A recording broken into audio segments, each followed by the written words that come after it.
ufite none si wari ufite sinayo uzaba ufite. The finances that you have right now is not the ones that you had and that you will have.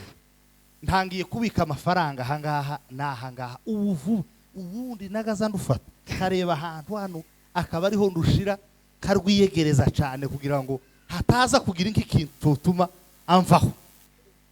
Kubera iki nari nzi ngo urufaranga rurangana n'ubuzima.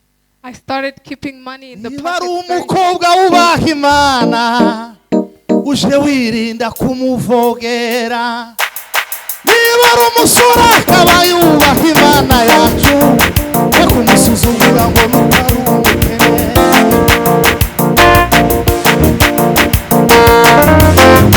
Mwese barashura muzamuriga. Sema hallelujah. Hallelujah. Wa gatatu 1 Corinthians chapter 8 verse 3. Murongo wa gatatu uravuga ngo ariko ukunda Imana niwe umenywa nayo. But the man who loves God is known by God. Umukozi w'Imana yavuze amagambo akomeye cyane. Man of God, you said very powerful words.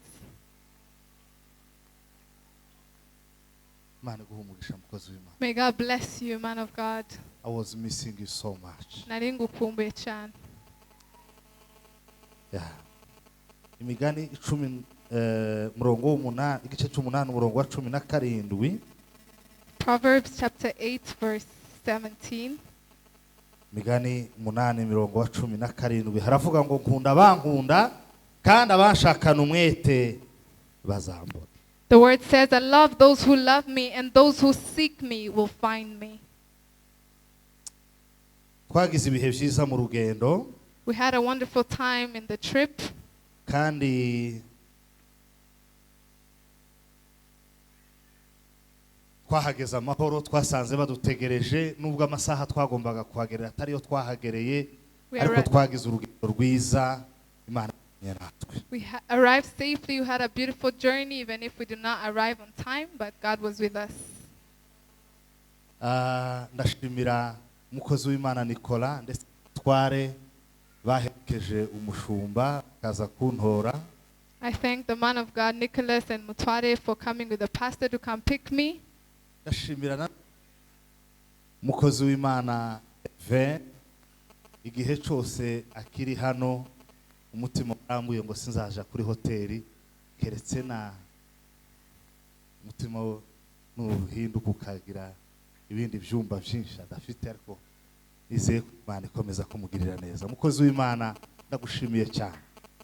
We thank the man of God Elve who always hosts us when we're in Kenya. May God bless you. Ijuru twaduhagarariye rigere mu byawe no mu bawe. May heaven be upon your people and your things in Jesus' name. Bwana Yesu asifiwe. Hallelujah. Ndashima abantu ndabona neza Rukema yaravyushe ni nkoko mwariye zino abantu mshageze gute. He's become big. Nabonye ameze neza. And pastor is also well. Aha, Mutawara yambaye urupe. Ese ntarwo ufite papa? Turashize.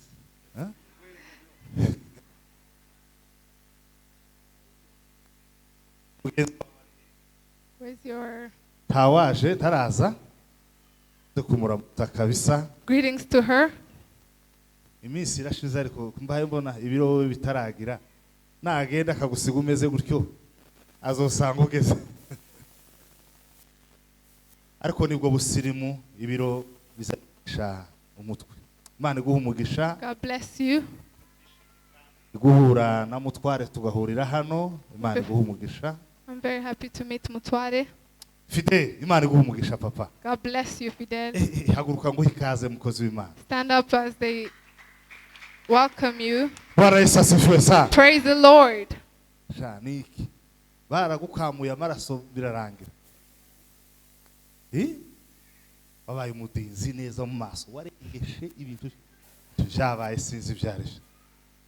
Bwana Yesu asifiwe sana. Praise God. Uyu muntu ni umukozi w'Imana. He is a man of God. Yarimutse kabisa numva hari abakristo baza bagenda ugatanga ituro ryo gushima There are people who go Ese and you murabizi? give an offering of Hari thanksgiving. umukristo uzuva mu rusengero ukavuga ngo kugira ngo Imana ibone ko nishimye reka ntanga ituro ryo gushima. Someone leaves church and you give offering to thank God. Kubera ko uba waragerageje ukagerageza ariko ugasanga afite intege nke zibwagura. Hari abantu bagira intege nke zibwagura bagasagurira abaturanye. Uwo muntu rero iyo agiye uzuvuga utoke nagende yenda azahura n'Imana hano. Ariko uyu muntu yarimutse numva ndavuga ngo ese bigenze gute? Imana iguha umugisha, nishimiye kukubona. Ndabizi kudatuye hano ariko nishimiye guhura nawe. God bless you for coming. I know you do not live here. Ubundi reka mbabwire iki kintu. Let me tell you something.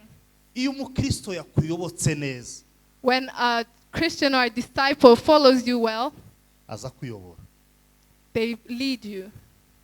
Mwari mubizi? Did you know that? Buri Yesu twe tuyoboye. We're not the leaders. Tuyobowe n'abakristo bayoboka. We're led by those who follow us. Umuntu aza gucira bugufi akakuyoboka, akagucira bugufi akakuyoboka. Icyo avuze cyose uzura imbaraga zihaka. A person who is under you and who follows you, whatever you do, whatever they say, you cannot say no to it. Bwana Yesu asifiwe. Praise the Lord. Niyo mpamvu nta kintu ciza mu buzima, nta kintu kiza kinezeza umushumba ko kubona umukristo mwiza utuje, ukabona umukristo aratuje. Aho kugira ngo umuntu amukoreho yokora ku mwana wabyaye. There is no joy for a pastor seeing a Christian who is calm and contained. Instead of touching them, they'd rather touch your son. Ibi mbabwira mbabwije ukuri. I'm telling you the truth.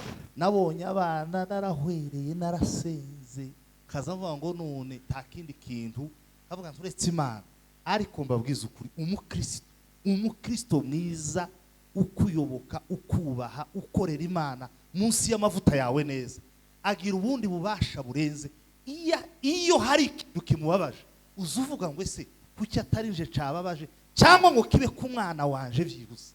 A good Christian who follows you well and is contained, you feel like there's nothing that should hurt them because whatever hurts them hurts you as well. Bwana Yesu asifiwe. Praise the Lord.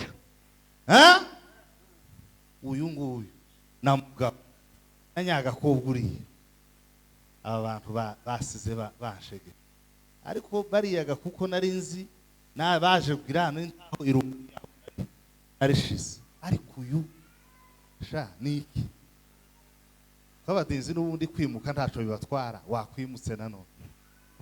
You can move. Bwana Yesu asifiwe. Praise God. Nishimiye kubona umushumba. I'm very happy to see you, man of God. Umushumba Imana igumuke. God bless you. Imana ikugirire neza. God bless you. Ndagira ngo shime kubw'ibikorwa mwakoze. I want to thank you for the works you've done. Twarafatanije naje nagize mu ruhare. My hand is also a part of it on my behalf. Ariko nzabashumba bazavugana n'ababayoboye ifaranga bakazaguma bakazincisha ahantu tomenya bakandika amadepanse atabaho. I know people who write expenses that are not there. Ubushize naraha bimeze neza none nagarutse sanga bimeze neza cyane. Last time I was here it was good, but now it's better. Mushumba Imana igumuke. God bless you, Pastor. Imana ikugirire neza. May you see his goodness. Ese inka nigeze kuguha narayitanze. Did I give you the cow? Narayitanze. Jeza ntanganisha. I give more. Uhayindi. I'm giving you another one.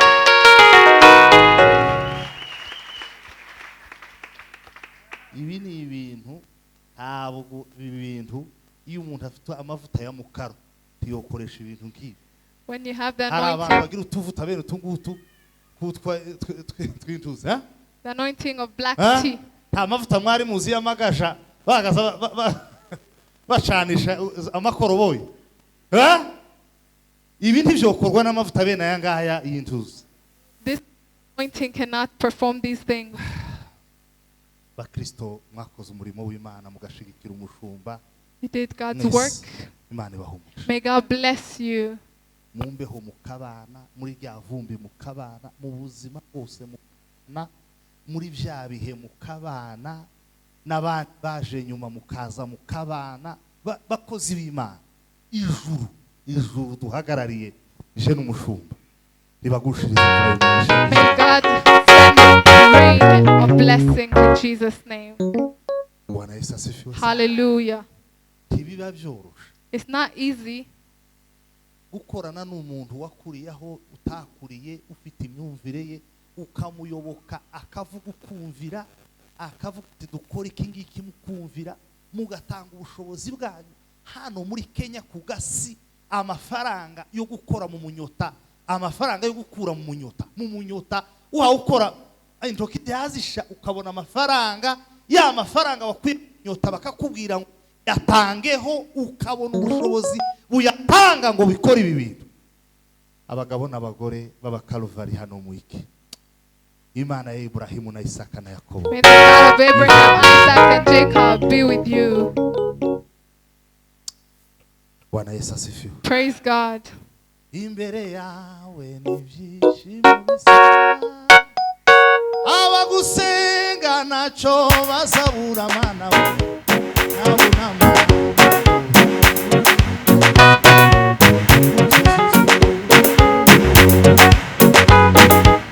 Imbere yawe n'ibyishimo bisa, abagusenga naco bazabura mana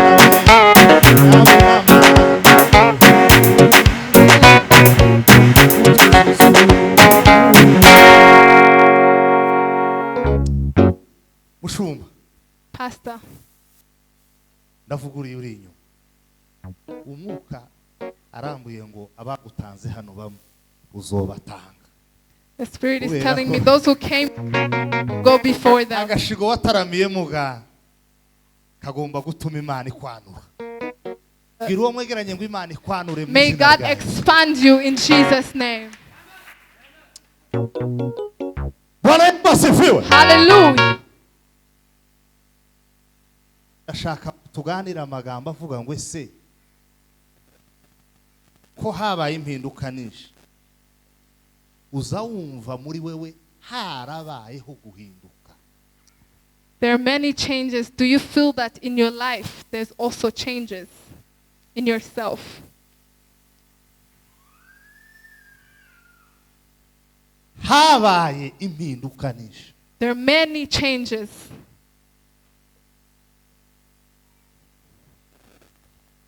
Abantu bamwe bavuye mu rugezi, abandi bavuye ku gihuha, abandi bavuye mu rubibi, abandi bavuye mu bibogobogo, abandi nabo mu kajembwe, abandi nabahehe, abandi nabahehe, barahinduye, bahinduramiriye, baramanuka bika mushyashya, bambuka karya mabenge, bambuka douane yo mu Kamanyura, bambuka douane y'Urusizi, baraza bambuka douane ya Kampala, baraza bambuka douane ya hano ku Gatuna, bambuka hangaha Busia, baraza binjira hano, abandi baje n'indege.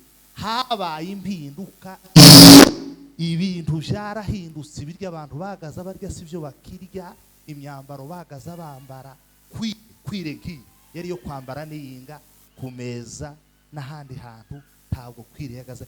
Abantu barahinduye, mureba ya mashanyarazi. Ese kw'ibintu byahindutse uzawumva warahinduye nawe ibitekerezo. People changed their locations, came from the mountains of Congo, and they're now here in Nairobi. They changed their food, the things they wear. Do you feel like the inside of you also has some changes? Ikibazo kibaho tuza twitiranya kwigisha abantu no kubabwiriza. We always confuse two things, preaching to people and teaching them. Abantu bagatangaza haleluya nishi, bakiterera tugasirimba, bagahindura n'amajwi. Ndababajije kw'ibintu byahindutse. Things have changed. Ko hari ibintu byinshi byahindutse. There are many things that changed.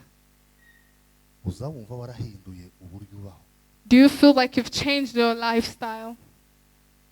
Kw'Imana nyirimbaraga igutungiye ahangaha, tufite uruzitiro rurimo ibijumba, tufite uruzitiro rurimo urutoke, tufite igishanga uzuhingamo ibijumba by'indofanyi n'iby'ingozi, tufite ahantu na hamwe wosaka umurima w'imyumbati, tufite ahantu na hamwe. Imana ikaza yonyine ubwayo ikakugaburira mu gitondo ikakugaburira nimugoroba, tufite inka munsi y'inzu, nta kiraro ufite hakurya y'inzu yawe, ariko Imana ikaguha abana bawe amata ukarya ugahaga, tugira mwene wanyu tugira iki mu mbaraga z'ijuru gusa kuri aka gasi Imana ikahagutungira. Uzawumva ibitekerezo byawe bifasha Imana gute? Imana bifashe gute? God always provides you with food. You do not have any land to grow crops or food. You do not have any place to graze animals. But God, all powerful, is feeding you. How do you feel? Tukiraho nta bantu batsinzwe. Is there anybody who is mutsinzwe defeated? Kandi ukuntu ukwicara ku butumwa buraranga. Even if I sit, the gospel is past. Wikoreye abantu ngo barabavuze, abandi ngo yarampemukiye, ngo yanyambuye 100, ngo yanyambuye 1000, ngo bamuhaye inkweto abavuye mu Rwanda ngo arazintwara, arikoreye araremererewe, ni nk'uwikoreye umunyu wanyagiwe. People are burdened saying they talked about me, they stole my money, they stole my shoes. It's like you're carrying salt that is wet. Uku nta bintu bikomeye Imana yakoze twovuga, nta bintu bikomeye Imana yakoze twotekereza, nta bintu bihabinyura mu maso yacu Imana ihayikora twobona, nta bintu Imana ihayivuga twokora ngo tuvyumve ngo abari byo twumva, kuruta uko tufata uyu mwanya uducikangire w'ubumayibobo. Abantu umuntu yoba mayibobo i Nairobi ukagira amavunja mu bitekerezo, ukagira imyate n'intuta mu bite. Muzi ko hari abantu bagira imyate n'intuta mu bitekerezo. Uri Nairobi. Imana ko yakoze ibikomeye ikaguhindurira amateka y'ibyo ikora, uzawumva niki cyahindutse mu bitekerezo. God has done great things for you to think about. He has done great things for you to see and to hear. But people have become homeless and they've become like they're on the streets in their thoughts.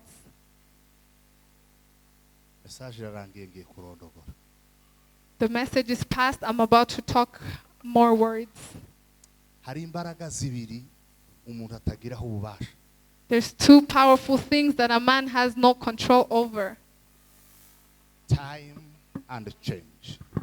Ibihe n'impinduka.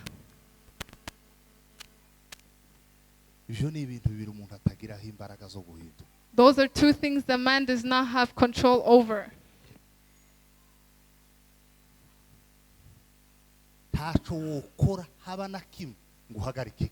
You cannot do anything to stop time.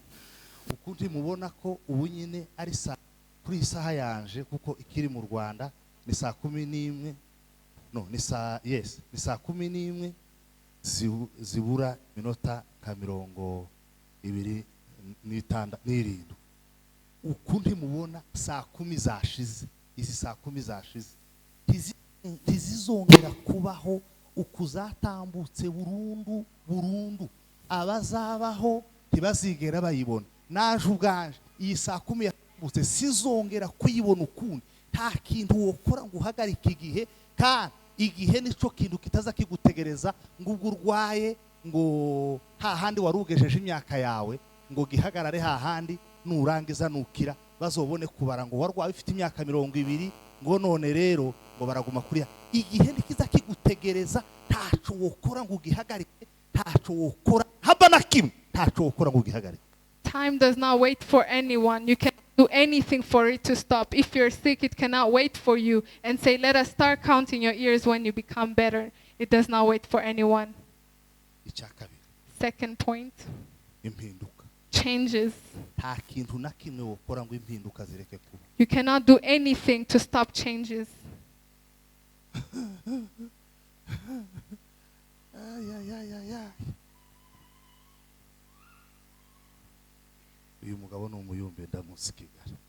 I know this man, he loves God.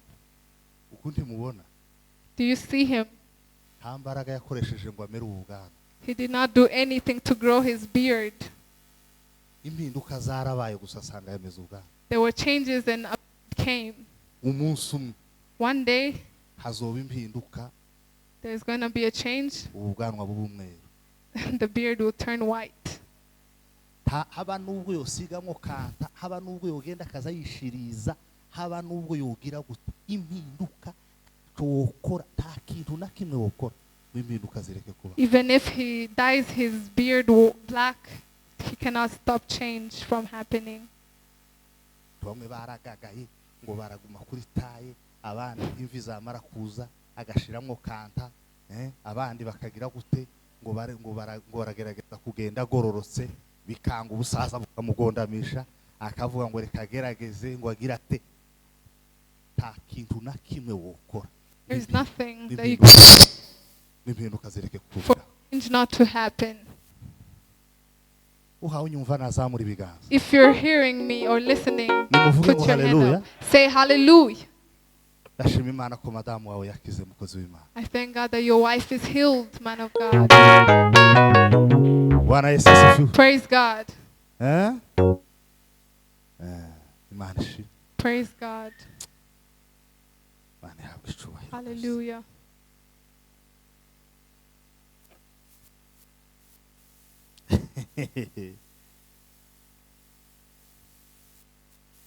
Hari ibintu 18 ubundi bikunze guhinduka mu buzima bw'umuntu, ntaco ukora ngo bidahinduka.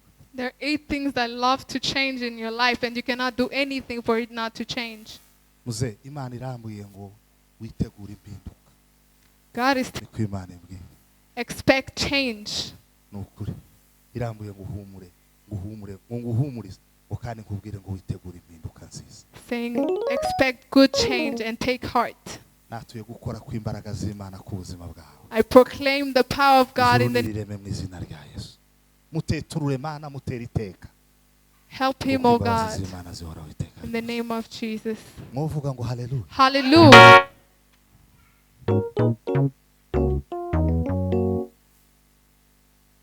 Icyambere kigomba guhinduka, your will change. Ubushake bwawe buzahinduka. Your will always change. Your body will change. Umubiri wawe uzahinduka. Dukoresha iryo jambo niryo rya mbere. Body, umubiri wawe uzahinduka. Your body will change. Mwabantu mwe nagiraga umutwe ungana naka gatuti.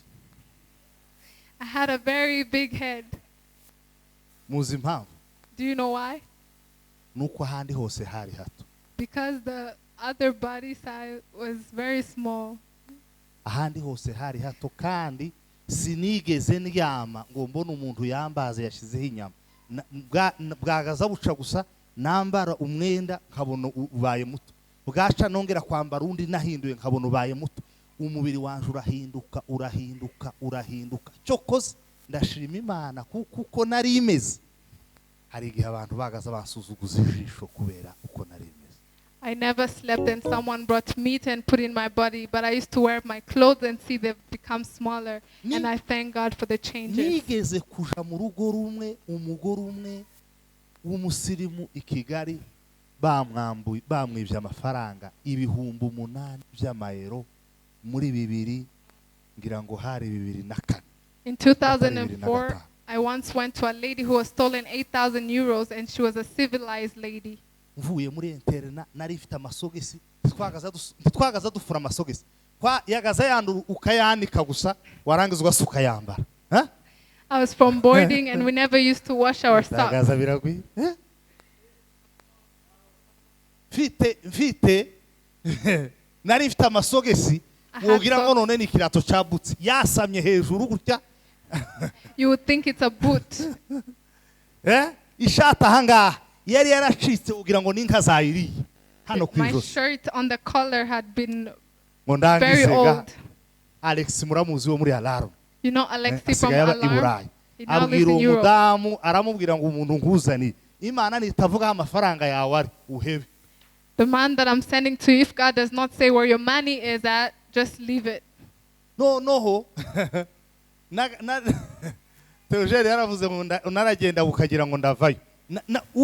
Wambona gangiye gutya yarandebaga akagira ngo ndimo ndagenda nerekeye ingi. Kubera umuntu yaragandaye nka kujya kwinka yagwaye isimo ukagandara ndahwera ndapfa narapfuye ngo turangize gaturajana na Alex we yari umusirimu yafashe agashati yakazinze ameze neza yiteye parfum itwika amazuru undangizega naje guturagiye. I was with Alexi and he was a very civilized wa man. muntu ga ngo yiteguye umukozi w'Imana ukomeye yatetse imeza umurongo ugira ngo nubukwe. And he was ready. The woman was ready for a visitor and she had prepared a very wonderful meal. Arasuhuza ba Alexi. She said hi to Alexi and the rest. Bitwa Manuel umunyarwanda bari kumwe. He said hi to Manuel. No ngo aje kunyegera. And when she came to me. She saw a very weird person who hadn't showered in a long time. Turetse koga n'iposhoga gusa kube ejo bundi niko turetse koga n'iposho gusa. Ubundi kwari ukogaga n'iposho n'irindi posho ko niko twari twaramenyere. We used to shower only on Saturdays. Ono koga n'iposho n'irindi posho. Saturday, that's the only day we used to shower. Ngwamba ubuzu kugira ma. Ngwambone. And when she saw me, Igisirimba instead of saying hi to me,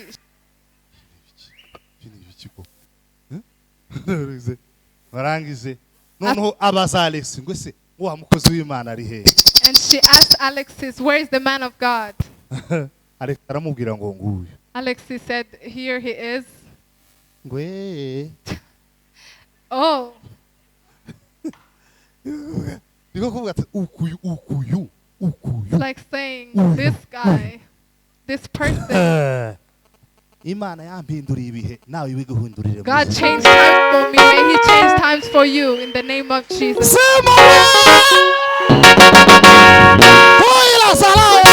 Hallelujah.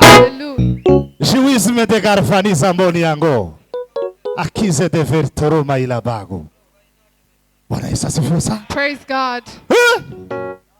Dufite Imana yemwe. We have God. We have a God who changes time. Hallelujah. Ariko ndabibona ko bansuzuguye. Uyu ni mukuru wanje arabizi ko ikintu citwa kwitegereza sinkigira mu intege nkeya. I'm very keen at things. Ijisho ngira intege nkeya handi ariko ha mu maso yanje ntabwo haba intege nkeya. I have other weaknesses but I do not have a weakness of being keen. Ntabwo mpagira intege nkeya. I'm not weak. Ngo mbone yasuzuguye ndavuga ngo man uyu muntu akwiye kunsuzugura kuko mu maso y'abantu batazi Imana ndasuzuguritse. When I saw the disrespect I was like yes she surely has a reason. Alex yagaza yisanzura ati sasa tugiye kurya tugomba kurya ubunyine turabona ibiryo biraha ku meza. Alex was like we're about to eat right now, we see food on the table. Ngo arangize barambwiraga ngo nisenge. And they told me to pray. Ariko mana ayiwewe ngiye kurya ibi biryo uyu mugore ukenyeye yansuzuguye umugore ukenyeye yonsuzugura ndi umugabo akansuzugurana nawe uri Imana ukemera. I'm about to eat of a woman who just disrespected me. Nari nicaye amaze ntera gakorasi. I was sitting and I started singing. Nibizoza binanira nuzutera gakorasi. When it's hard, make sure you sing. Ai kasenerero we ugandekerera. Kasenerero ugandekerera we. Ai bisha kandi we. Bisha we. Bisha kandi. Wagama zangula karafetize bregeri. Imana irambwira ngo uyu umukozi wo mu rugo ngo niwe wivye amafaranga ngo kandi ngo yahishe mu mwenda wa matora ngo yafashe matora ngo arayisatura ngo asha amafaranga nimwari. Ndamubwira ngo uva kubwira uyu muntu uhawe uduserva niwe wahishe aya mafaranga. And I told them the house help is the one who took the money. The cloth of a mattress. Yamatangira. C'est pas possible. C'est pas possible. She was like, it's impossible. Not possible. C'est possible, c'est possible. It's possible. Faransa. First speak French. Ico gifaransa kitakwetse amafaranga yarari. The French that did not show you the money that. Ufite umutwe umeze nk'ikijumba cyo mu karindi.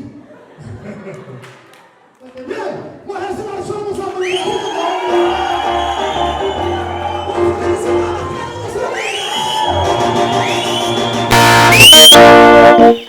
Asifiwe Yesu. Asifiwe Bwana majeshi. Yego. Arambwira ati now I accept. Aramuhamagara. She called him. none se hari amafaranga watwaye? Did you take any money? Kuko ngo hari ibintu by'ipapuro nabonye. There are papers that I saw. Ngo mbijyana mu cyumba. I took it to the room. Aho natakiye nkavuga ngo amafaranga. Been crying. Paye ntaka ngo amafaranga. Since yesterday. Naho ni wowe uyabitse. Genda uyazana. Arayazana. Go bring it. 8,000.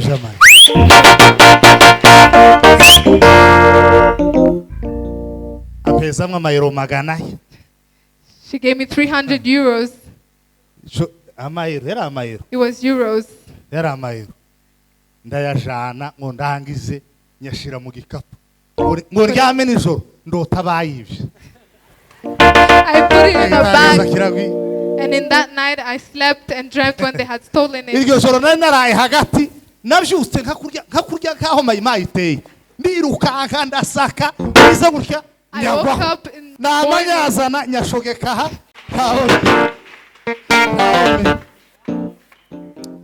Sema hallelujah. Hallelujah. Bwana Yesu asifiwe. Amen. Niba ari umukobwa wubaha Imana uje wirinda kumuvogera. Niba ari umusore akaba yubaha Imana yacu we kumusuzugura ngo nukaruke.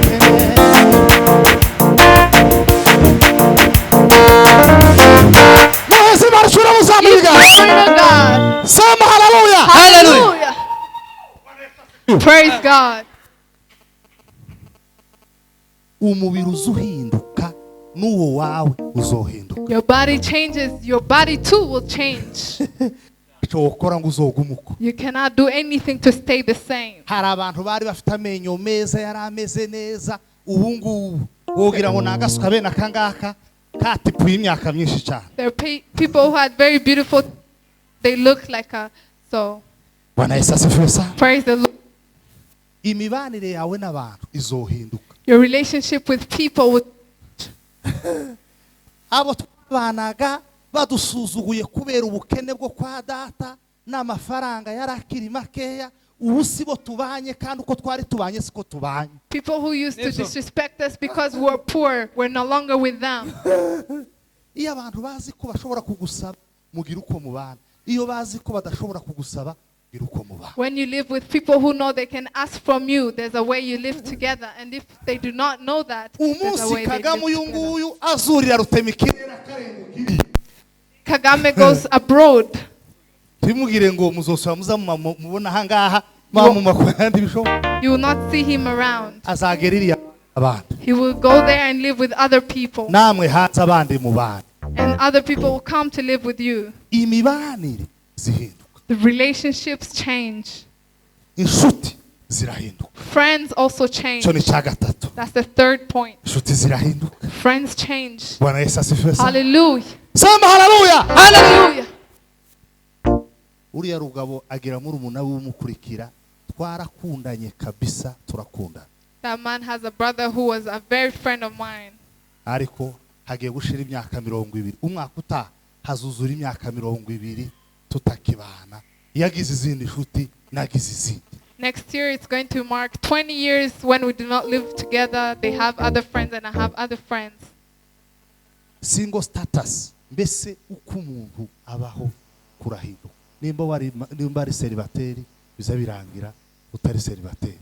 Nimba ushatse uzubyara ibintu biza bihinduka gahinduka kandi izimpinduka zose impamvu mpaye nzivuga nukuvuga ngo iyo hari iby'Imana yahinduye biya bigusaba kugira ibindi bintu uhindura mu mitekerereze yawe. The status also changes from being single to being married to being or a mother. That means whenever God changes some things, you also have to change some things in your thoughts. Urushako narwo rurahinduka. Marriage also changes. Umugore mutarabyarana agira uko azavuga agira uko muza mubana ariko umugore mwabyaranye uzutangira ukamutuka ntaza gusubiza arakazavuga ngo hey gaya wewe. A wife who hasn't given birth has things that they say, but when they give birth, they just laugh. Ukivungira nk'ikivumvuri kiri mu masa ukabura ukugira wogira gute. And you do not know what to do. Ibintu biza bihinduka. Things Marriage change. also change. Urushako rugahinduka. Your job change. Akazi karahinduka. Ibyo uri gukora none si byo uzakomeza gukora. What you're doing now is not what you're going to do forever. Your financial status will change. Mafaranga nazahinduka. Nta kinyamurenguzi. Kiss. Amafaranga ufite none si yo wari ufite si nayo uzaba ufite. The finances that you have right now is not the ones that you had and that you will have. Ntangiye kubika amafaranga ahangaha n'ahangaha ubundi nagaza ndufata kareba ahantu hano akaba ariho ndushira karwiyegereza cyane kugira ngo hataza kugira nk'ikintu cyotuma amvaho. Kubera iki nari nzi ngo urufaranga rurangana n'ubuzima. I started keeping money in the pockets I used to keep it very close to me because I used to think money is life. Ntabwo nari nzi ko umuntu yofata amadolari 100, 200, 300, 400, 500 reka ngarukiraho ngo uyagendane mufuko yiriranwe bwire wohura n'abajura se wogira gute sinari mbizi ariko ubuzima buzabuhinduka amafaranga ufite ntabwo ari uzaba ufite ejo ibintu bizahinduka. I did not know that you can put $1 in your pocket. The money that you have now is not the money that you have tomorrow. The knowledge change. Ubwenge buzabuhinduka. Ubumenyi burahinduka. Knowledge changes. Umunsi wa mbere nogera muri lavabo nari nzi ko ibintu byose byo mu mujyi biba bicometse ku mashanyarazi. Ngera mwa Rubeni icyangugu barambwira ngo genda muri dushe. Ntukabona ikintu kimeze nk'ibase cy'umweru. No kandagira hari umuriro ukamfata. I used to think everything in town is connected to electricity. So when I saw a bathtub for the first time, I thought it's going to burn me. Kuvuga ngo kwambara umukandara mu ndege. Jewe urumvaga nari naramenye uriya w'imodoka. Kuvuga ngo kwambara uriya mukandara uyu mukandara ndawushira mu ijosi ndawugira gute. The seat belt of a plane is not like the ones for a car. I used to think, will I put it around my neck or something? Kurisha ikijiko ikanya nazangira umuceri wose ugatibuka nagira uko wose ugatibuka kabona abandi buko bararya neza kandi bakarisha imoso mu mugiga bazafata icuma iburyo bagafata nikanya ibumoso kugira ngo iburyo hamukatire nk'utunyama n'uduki akatakatise abantu ibo ni ibi ubumenyi buzabuhinduka ivyo twari tuzi sivyo tuzi ivyo tuzi sivyo tuzaba tuzejo. I used to struggle eating with a fork or a spoon. Knowledge changes. What we know today is not what we'll know tomorrow. The values change. Indangagaciro zazihinduka. Values change. Twese twari tuzi ko nta mugabo usangira n'umugore. We all know that there's no man that shares food with their wife. Kuva ndi muto kageze imyaka niyo bari muhira data ntarasangira na mama habe n'umusu. Since I was young till now, even when they're at home, they never share. My parents never share on the table. Abagabo bara haleluya. Hallelujah. Bimeze bite? Praise God. Ibintu bihinduka ntuhindura uko utekereza uzuruha ubaho ubuzima bw'umuruho ubaho ubuzima bukugoye. When you do not change the way you think, you live a life of being tired. Imana irambuye ngo izagukoresha imirimo ikomeye. God is telling me He will use you mightily. In the name of Jesus. Miracles. Nusenga Imana ibi biganza bizirukana indwara mu If you pray, these hands will have healing power from the Lord. Kagahanga ndagakomeje mu izina rya Yesu. In the name of Jesus I pray. Anani ibisigo n'abadayimoni bihuma. Mu izina rya Yesu. Gukomera kw'Imana kumubeho. May the power of God be upon Imana izamukorere. In the name of Jesus. Muize mpuye ngo haleluya. Hallelujah. Bwana Yesu asifiwe sana. Hallelujah Bwana.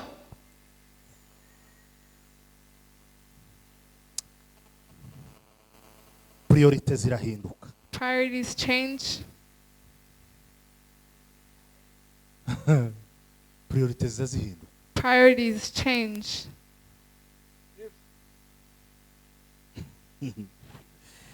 Kera nari nzi ko gutunga imodoka mbere y'inzu ari ubwirasi. Long time ago I used to think having a car before having a house is being proud. nari nzi ko ari ubwirasi. I used to think it's pride. Ndetse n'igihe nagiye kuyigura naza mvuga ati ndagura imodoka cyangwa ubanza kubaka nk'inzu ya gatatu byibuze kagira nk'inzu zitatu noneho nkabonaga kugura imodoka ifite inzu zitatu. I used to think, will I buy a car before building like 3 houses?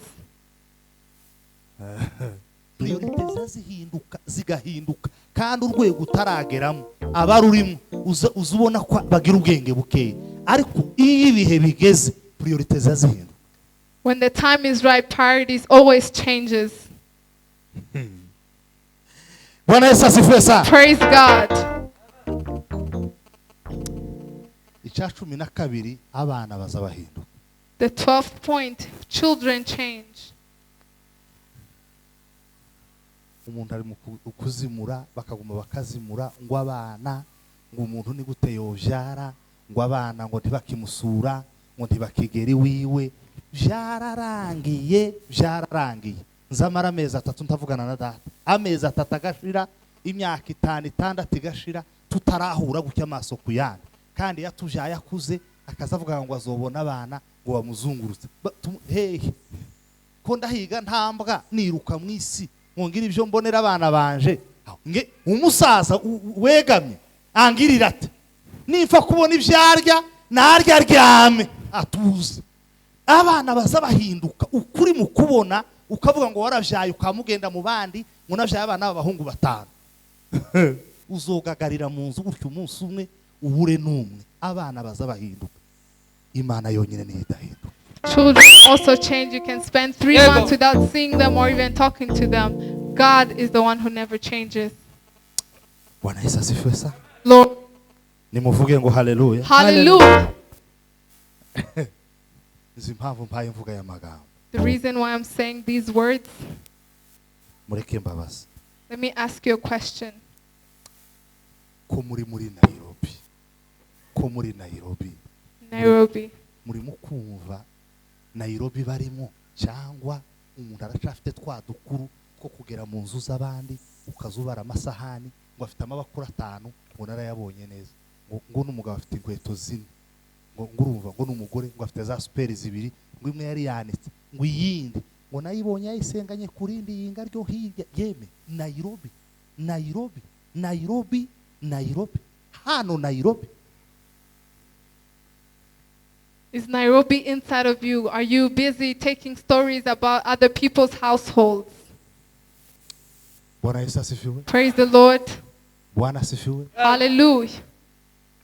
Umuntu arashafata umwanya akavuga ngo nabonye ngo Kagame ngo hayavugana n'umukobwa ngo urumva ugahamagara ukandika kuri za WhatsApp ukabwira abanyamerika ayo makuru yo kumugeti hano inyifato zo kumugeti hano inyifato z'imirimba imererwa ngombe hano Nairobi murebe aha na ahantu ho kuzana bene ayo makuru.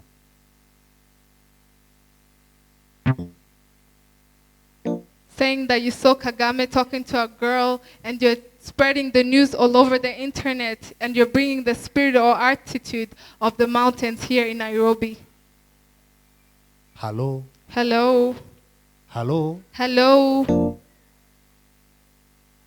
Hano Nairobi na ahantu ho kubona abagabo nk'aba ukazawurira ngweme ngo ko ndabona ngo sinzi ngo hari ibibwana ngo kandi ngo akagace gusa ngo nimugire gutya ngo hangaha ngo hari bikere yeme aho urebe nk'umugabo arajaje gusenga doratangiye kugira imvi mu mutwe umuntu nguyu kuraza ukurira umwana ungana n'abana byaye ukurira muri mubiki niki kibazo turi Nairobi cyangwa turi mu kiraro imirimba. Are we in Nairobi or are we in the mountains? Umwana ngo yararwaye umwana karara yishukura amureba nk'umugore ukuze hano mu kanisa. Saying the child is sick and you start looking. Ngo ndabizi ngo narabibonye neza. I know. Ngo nuriya mugore ngo is that woman who bewitched my child.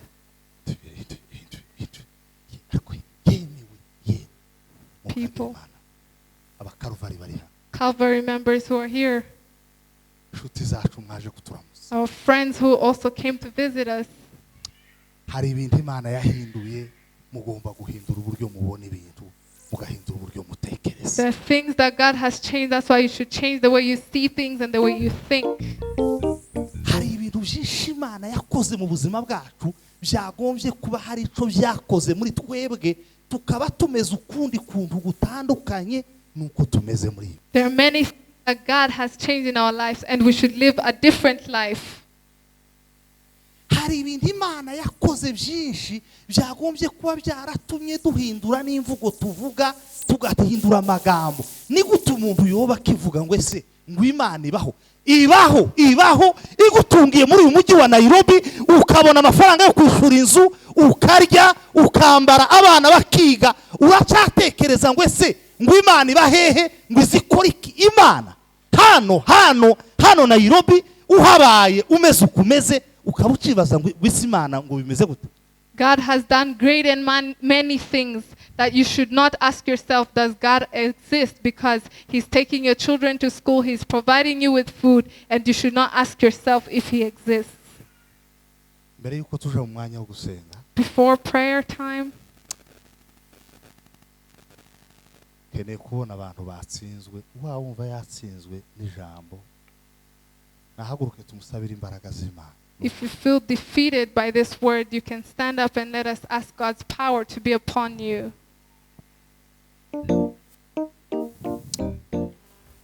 Mukiza kwihaye ni wowe wantaruye ukoza ikose Yesuza ukoza bandikose Yesuza achozanye muntoki kibasha kushungura zifite chona niseye umusara wafireho